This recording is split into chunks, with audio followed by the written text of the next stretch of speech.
Meus amigos, minhas amigas, vamos dar sequência à nossa Lei 8.112 e vamos entrar agora num bloco que, como separei no primeiro vídeo para vocês, relativamente importante. Nossa, como cai? Não, não é assim. Cai.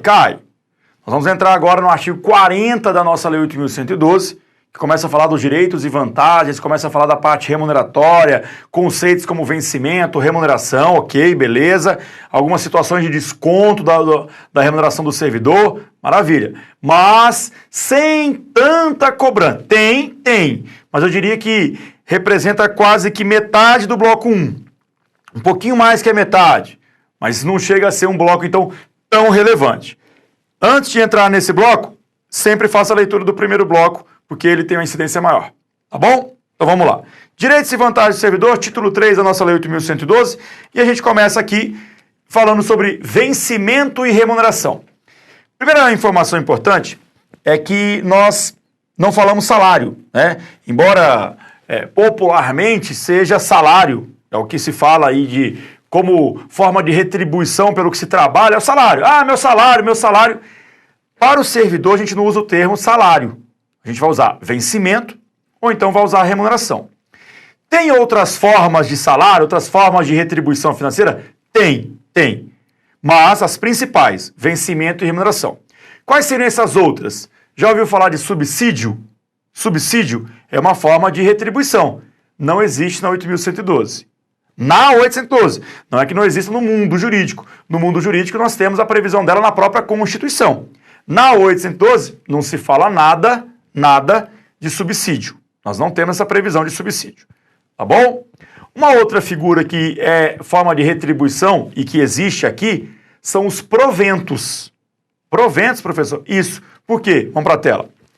Vencimento e remuneração é o pagamento ao servidor na atividade. Agora, a partir do momento que o servidor vira inativo, a gente tem a figura dos proventos. Proventos para o aposentado. Esse provento, então, é o pagamento ao... É pesado isso aqui, mas é o termo usado, tá? Ao inativo. O aposentado é um inativo, né? É um termo bem pesado. Então nós temos, além do vencimento da remuneração, nós temos a figura dos proventos. E também temos a figura da pensão, que é, no caso de morte do agente, pagamento aos dependentes. Pagamento aos dependentes. Então, na 812, nós temos essas figuras retributivas na atividade, remuneração e vencimento. Inativo, proventos e pensão aos dependentes no caso de morte do servidor. E subsídio, professor? Não. O subsídio não está previsto na 8.112. Não veio aqui. Maravilha? Tudo bem? Então tá. Vamos para a tela. O que é vencimento e o que vai ser a remuneração? Vencimento e remuneração, que são as formas de retribuição para o ativo, vai ter uma diferença simplesinha. E é aqui que eles vão cobrar em prova que você pode cair. O vencimento é um padrão legal, seja você que possui o mesmo cargo que eu, a gente entra ganhando. Então eu entro ganhando um vencimento que você está entrando e ganhando o mesmo vencimento porque eu ocupo o mesmo cargo. Então quem ocupa o mesmo cargo ganha o mesmo vencimento. Vencimento é o padrão legal retributivo. É o padrão legal. Ok? Tá. Remuneração vai ser o vencimento, mas esse mais nem todo mundo tem. Nem todo mundo tem. O vencimento, ok, é o padrão legal. A remuneração é o vencimento mais vantagens permanentes. Mais vantagens permanentes. Aí eu tenho um somatório que a gente vai chamar de remuneração. Vamos para a tela. Então isso quer dizer que quer dizer que o vencimento é simplesmente o padrão legal. A remuneração é o vencimento mais vantagens permanentes. Não são quaisquer vantagens, tem que ser as chamadas permanentes, também chamadas de vantagens incorporadas. O que é vantagem permanente? É aquela que incorpora e não sai mais. Incorpora e não sai mais. Tudo bem? Qual que você prefere ganhar, vencimento ou remuneração? Remuneração, porque a remuneração é o vencimento mais alguma coisa. Tudo bem? Maravilha? Então tá. E aí vem uma outra pergunta em cima disso. Qual dos dois, ou os dois, ou nenhum dos dois, é irredutível? Qual dos dois, ou nenhum dos dois, ou só um dos dois é irredutível? Sei lá, professor. Vamos para a tela. Olha o que nós temos aqui no parágrafo 3º do 41. O vencimento do cargo efetivo. Vencimento do cargo efetivo. Acrescido das vantagens de caráter permanente é irredutível. O que é irredutível, então? Tanto o vencimento quanto a remuneração. Ó, vencimento. E quando eu agrego vencimento mais vantagens permanentes? Remuneração. Então, tanto o vencimento quanto a remuneração são irredutíveis. Se eu só tenho vencimento, irredutível. Se eu tenho remuneração, irredutível. Não pode mexer mais. É uma garantia constitucional, inclusive. Mas vamos fazer uma baguncinha aqui na tela? Vamos para a tela, ó. Imagine, por exemplo, que eu tenha uma remuneração composta de 10 mil de vencimento, mais 5K de vantagens permanentes. Tá bom? O total qual é? 15K. 15 mil reais. Vamos supor que, de repente, venha uma lei, e faça assim, ó. E agora, a minha remuneração é composta por 8K de vencimento, certo? Mais 7K, 7 mil, de vantagens permanentes. Nesse caso, qual é o somatório? Os mesmos 15 mil. O que eu quero saber é, pode isso, Arnaldo? E pode isso, Arnaldo? É possível? Sim. O STF entende, volta para a tela, ó, que a irredutibilidade é disso aqui, ó. A composição pode sofrer alterações. Desde que a irredutibilidade permaneça no final, tá tudo ok. É uma irredutibilidade numérica do final.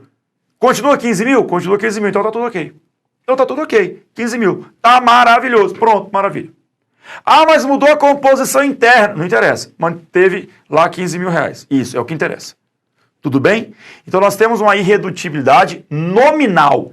Nominal, o número final. O nome, 15 mil. O nome, 15 mil. É o que eu tenho de irredutibilidade. Não é uma irredutibilidade no poder de compra real. Você concorda que hoje 15 mil vale menos do que 15 mil há 3 anos? Você falou, pô, é verdade, professor. Não, eu não tenho direito a isso aí. Eu não posso falar, ó, tem que colocar a inflação. Não. Por que não? Porque nós temos um dispositivo na Constituição, que é o artigo 3710, que fala que nós, servidores, temos direito a um reajuste anual, que era justamente para recompor. Só que isso não acontece na prática. Chegou no Supremo, o Supremo falou, não. Não adianta querer pedir judicialmente. A irredutibilidade que você tem direito é nominal. 15 mil, 15 mil. Ah, como é que compôs ou perdeu força? Não interessa. Tá bom? Beleza? Então tá. Voltando para a tela.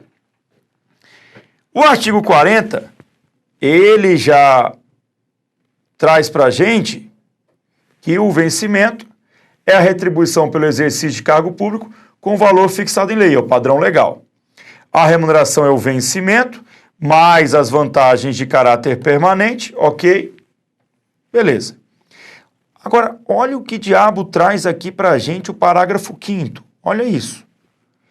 Nenhum servidor receberá remuneração inferior ao salário mínimo. Ah, professor, mas isso é lógico, né? Mas eu queria que você prestasse atenção que eu mantive aqui essa parte, ó, incluído pela lei tal.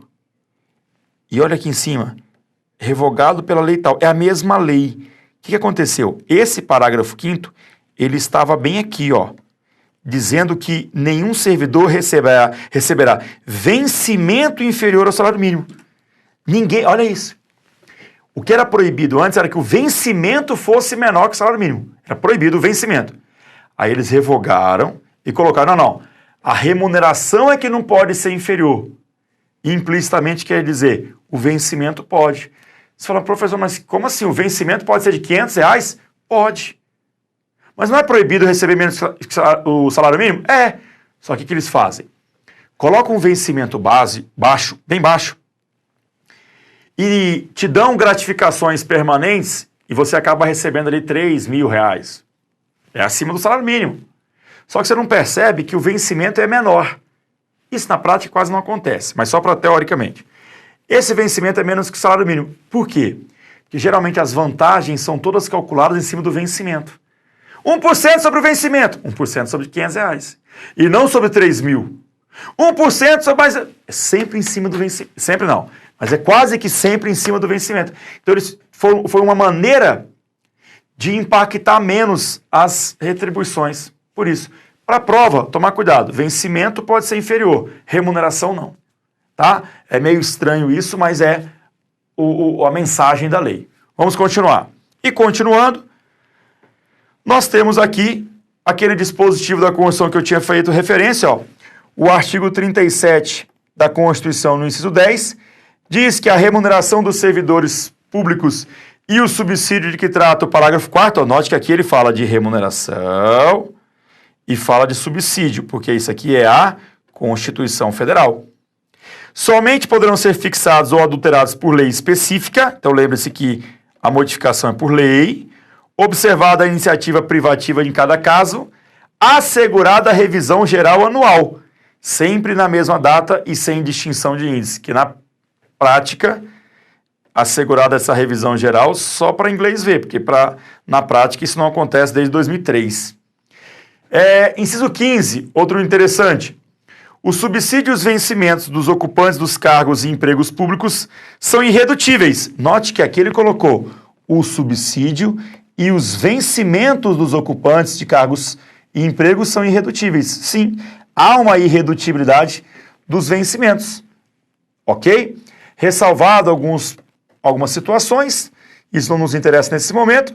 E o 39, parágrafo 4º, fala que o membro de poder, o detentor de mandato eletivo, os ministros de Estado e os secretários estaduais e municipais serão remunerados exclusivamente por subsídio, fixado em parcela única, vedado o acréscimo de qualquer gratificação adicional, abono, prêmio, verba de representação ou outra espécie remuneratória, obedecido em qualquer caso o disposto no artigo 37, 10 e 11. Ou seja, é uma outra forma de retribuição chamada subsídio para esses chamados agentes políticos. Continuando. Parágrafo 1º traz assim: a remuneração do servidor investido em função ou cargo em comissão será paga na forma prevista no artigo 62. Olha isso. A remuneração do servidor investido em função ou cargo em comissão, a gente tem que olhar como é que funciona o pagamento lá no artigo de número 62. Artigo 62. Certíssimo? Voltando comigo.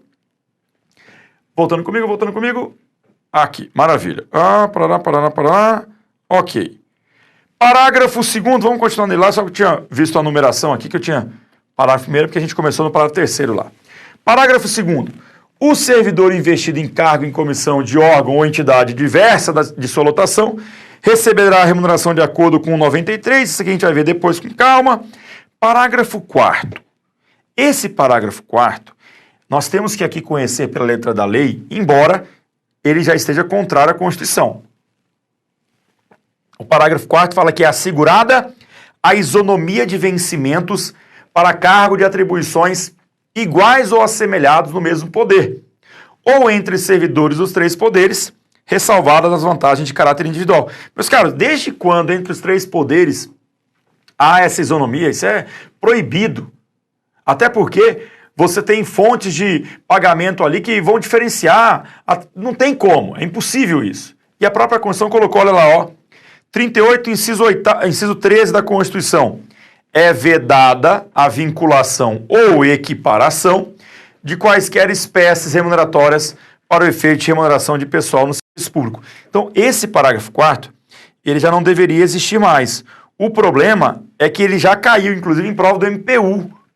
Prova do MPU. E eles deram como verdadeiro, porque, segundo o 812, é assegurada a isonomia.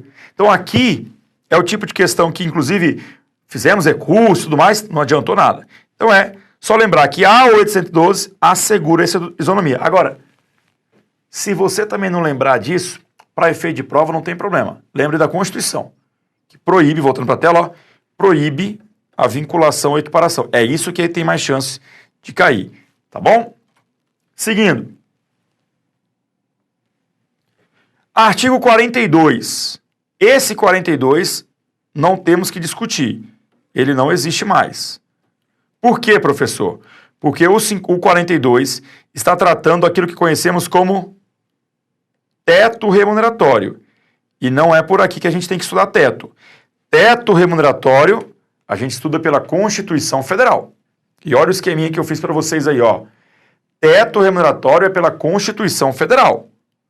O que diz a Constituição Federal sobre o teto remuneratório? Eu simplesmente, preste atenção, copiei o 3711, tá copiadinho aí, copiadinho, tá? Tipo de coisa até para printar, né? Tá bonitinho, tá? Pois é.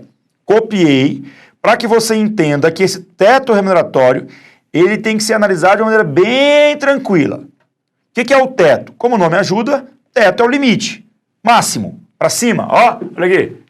É o teto, ó, o teto nosso aqui da TV, ó, bem aqui, ó, aqui é o teto. Não posso passar, ó. Não posso. É o teto aqui, só bota a cabeça, tem um teto aqui. Ninguém pode receber mais que esse teto. Ah, professor, então quer dizer que para cima é a laje. É. E de vez em quando rola aquele churrascão na laje. Como assim? É. Tem situações em que pode passar do teto. Tem situações que pode passar do teto. A própria Constituição assegura. Vamos ver isso com calma. Vamos para a tela. Quando se fala em teto remuneratório, eu quero que vocês entendam que esse teto remuneratório, ele vai valer para a remuneração e o subsídio, mas também proventos, pensões ou outra espécie remuneratória. Por isso que eu coloquei tudo da mesma cor. Tá vendo, ó? Até colocar mais leve aqui, ó. O que está de verde é porque é a forma de recebimento. Ou é remuneração, ou proventos, pensões, ou outra espécie remuneratória. Tá. Remuneração e subsídio de quem? Ah, então aí eu coloquei, ó.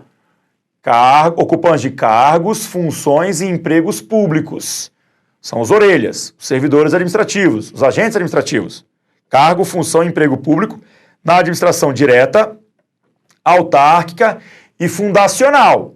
Opa, ó, aqui não se inclui empresa pública e sociedade de economia mista. Não se inclui. Não estão aqui. Perceba que ela está falando em administração direta, autárquica e fundacional. Ah, mas falou em empregos. É porque é possível ter emprego seletista na administração direta. Existe estado até hoje, município até hoje, que usa a CLT como sendo o seu regime jurídico. Tá? É por isso. mas é ou na direta, autárquica ou fundacional. Só esses orelhas? Não, também temos esse teto para membros de qualquer dos poderes. Então aqui a gente vai valer também para juiz, vai valer para promotor, tá? Membro de qualquer dos poderes, da União, Estado, DF, municípios. Como também vai valer para detentores de mandato eletivo. Deputado, senador, tá? Governador, presidente. Temos aqui dos mais variados. Tanto que ele fala depois. E dos demais agentes políticos. Para tentar perceber. Olha aqui. A abrangência é gigantesca. A abrangência é muito grande. O teto remuneratório é para poder atingir basicamente todo mundo. Fala, professor, mas você colocou lá que não vai incluir empresa pública e sociedade de economia mista. Já eu vou incluir. Agora não. Já eu incluo. Agora não. Volta para a tela. Volta para a tela. E aí diz que a remuneração e o subsídio, como também os proventos. Peraí. Remuneração, subsídio, proventos, pensões ou outras espécies remuneratórias dessa galera toda,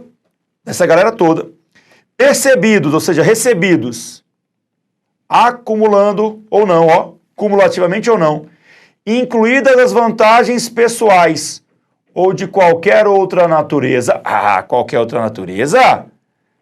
Pera aí. Cuidado, atenção. Verbas indenizatórias não são computadas. Não são computadas. Verbas indenizatórias não são computadas. Não vale. Tá? Então, se você recebe uma verba indenizatória, vou dar um exemplo já, que está aqui na 812 também, que é o famoso auxílio moradia. Auxílio moradia é verba indenizatória. Pode passar o teto. Pode passar o teto. Mas vamos continuar a leitura, porque a Constituição, então, ela traz para a gente uma regra geral e depois a gente vai ter que analisar as situações específicas. Ó, percebidos cumulativamente ou não, incluídas as vantagens pessoais ou de qualquer outra natureza, não poderão exceder. Ó, não poderão exceder o subsídio mensal em espécies dos ministros do Supremo Tribunal Federal. Só que eu sempre falo que quando a gente trata de teto remuneratório, o teto tem que ser visto num formato de um triplex. Como assim, professor, um triplex? Teto remuneratório tem que ser visto num formato de um triplex. Por que triplex? Porque embora a gente coloque no andar mais alto o STF, nós também temos outros andares para baixo. Olha só o que traz aqui na própria Constituição. Aplicando-se como limite, nos municípios, o subsídio do prefeito. Então, nos municípios, ninguém vai poder ganhar mais que o prefeitão. Inclusive, aqui, faço uma ressalva porque os vereadores têm o teto baseado no número de população e tudo mais, para poder basear nos deputados estaduais. Então, os deputados. Então, aqui fica naquele limbo. Mas a Constituição diz prefeito. Então, nos municípios, volta para a tela. Nos municípios, o subsídio do prefeito. Aí ele fala, nos estados e no DF, agora olha só o que vai acontecer, ó. Estados e DF. Olha como é que ele coloca. O subsídio mensal do governador no âmbito do Poder Executivo. Então ele separa, ó. Ele separa o andar em 3, ó. Ele tem aqui o Poder Executivo, é o governador. Ó, governador, Poder Executivo. Deputados estaduais e distritais no Poder Legislativo. Então vamos colocar aqui. Poder Legislativo, deputados. E desembargadores do Tribunal de Justiça, limitado a 90 inteiros e 25 centésimos por cento do subsídio mensal em espécie dos ministros do STF, no âmbito do Poder Judiciário. Então, o Poder Judiciário, desembargadores. Sendo que os desembargadores têm essa limitação de 90 inteiros, ou seja, 90,25% do que ganha o Supremo. Então, percebam aqui que o assunto teto, ele tem tetos e subtetos. Teto, maiorzão de todos, Supremo Tribunal. Mas se você é um servidor de um município, se você é servidor de um estado, você não vai se basear no Supremo. Tem lá o prefeito, tem lá o governador, respectivamente, ou o deputado estadual, tem os subtetos. Então isso que você tem que tomar um certo cuidadozinho, tá? Não na questão do 812, porque na 812 é só servidor federal. Então eu, na condição de servidor federal, meu teto é o Supremo. Meu teto é o Supremo. Tudo bem? Você percebe que os subtetos existem para estados, DF e municípios, tá? Recentemente, inclusive, o Supremo Tribunal Federal analisou o caso dos procuradores municipais, que também tem que respeitar o teto, assim como os demais procuradores, como aqui vem, ó, olha só para a tela, ó. Aplicável este limite aos membros do Ministério Público, aos procuradores, ó, e aí aqui até aos procuradores municipais e aos defensores públicos. Mas isso mais em questões de direito até constitucional, ou se for direito administrativo, por culpa da parte de direito administrativo, agentes públicos e não de 8.112. Tudo bem? Seguindo. Olha o 37, parágrafo 11, que eu havia comentado com vocês, ó. Não serão computadas, para os efeitos dos limites remuneratórios de que trata o 11, que é o teto, as parcelas de caráter indenizatório. Não serão computadas, tá? E, artigo 37, 12, para os fins do disposto no inciso 11, que é o teto, do caput deste artigo, fica, isso aqui é interessante, é chamado teto único, fica facultado aos estados e ao DF fixar em seu âmbito, mediante emenda às respectivas constituições e lei orgânica, como limite único, o subsídio mensal dos desembargadores do respectivo Tribunal de Justiça, limitado a 90,25% do subsídio mensal do Supremo, não se aplicando o disposto neste parágrafo ao subsídio dos deputados estaduais e distritais e dos vereadores. Não entendi, professor. Seguinte, ó. É possível que se defina como um teto único o desses aqui, ó. Pegue isso aqui e vira um teto único para aquele ente, teto único. Em vez de ter a separação executivo, governador, legislativo, deputado, todo mundo fica com o teto único dos desembargadores. Isso é possível, teto único. Tudo bem? Só para ter uma ideia, aqui no DF, a lei orgânica do DF, a LODF, fez isso. Então aqui, o teto não é o do executivo, o governador, o do legislativo, o deputado distrital. Não, o teto aqui é o que ganha o desembargador do TJDFT. Aqui é assim, a lei orgânica fez isso. Tudo bem? Vamos seguir. Ok. E aí, a gente analisa aqui o artigo 43. Olha que interessante esse artigo 43. Está revogado. Então, só para a gente finalizar esse bloco, com esse artigo 43 revogado, o assunto aqui foi extenso. Já te espero na sequência.